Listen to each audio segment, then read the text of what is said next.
How do I cite? We've established some guidelines for when you should cite. Now let's consider how to cite.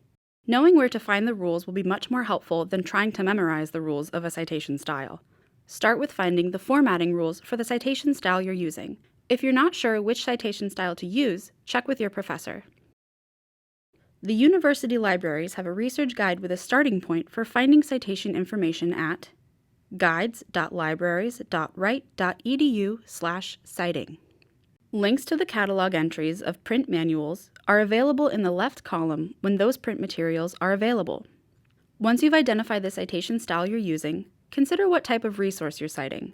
Two of the most common sources used are books and articles. Books. When citing a book, you usually need the following pieces of information: the author's name or names, book title, city of publishing company, name of publishing company, and the copyright date. You can find this information on the title page and the reverse side of the title page. You'll often find more than one city and more than one date listed. When that is the case, use the first city listed and the most recent date given, since that's the edition you're using. Book chapter.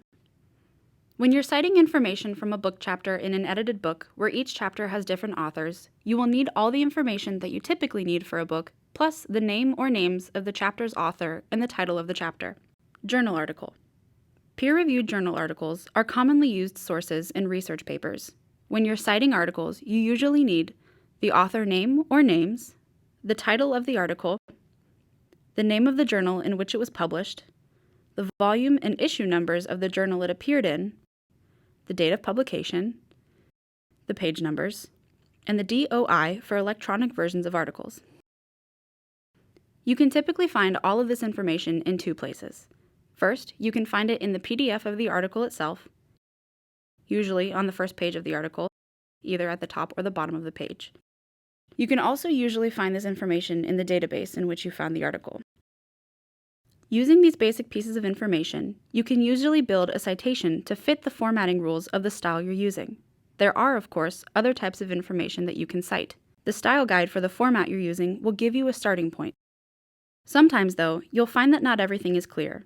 Websites in particular can be challenging to cite. This is because they don't always have every piece of information that a citation style recommends. Many web pages, for example, don't have a listed author or a date of publication.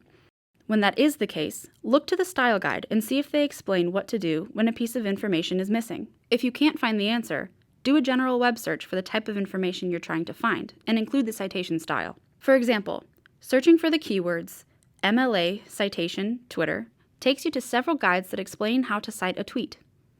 You could do the same with IEEE Cite Standards or APA Cite Website No Author, No Date.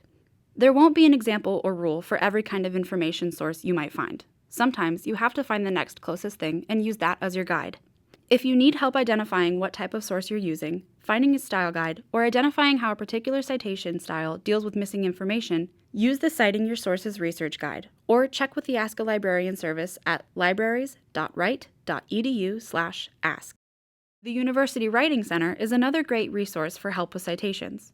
The writing coaches there can help you learn how to properly cite your sources in a personal writing consultation. The more you cite your sources, the easier it will be to do. And as you progress in your major, you'll become more familiar with the citation style of your discipline.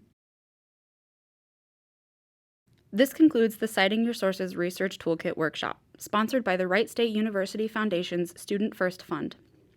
We hope that you found the information helpful and that you feel better prepared to cite your sources. Remember that you can always ask for help at libraries.wright.edu/ask or at the information desk on the second floor of the Dunbar Library.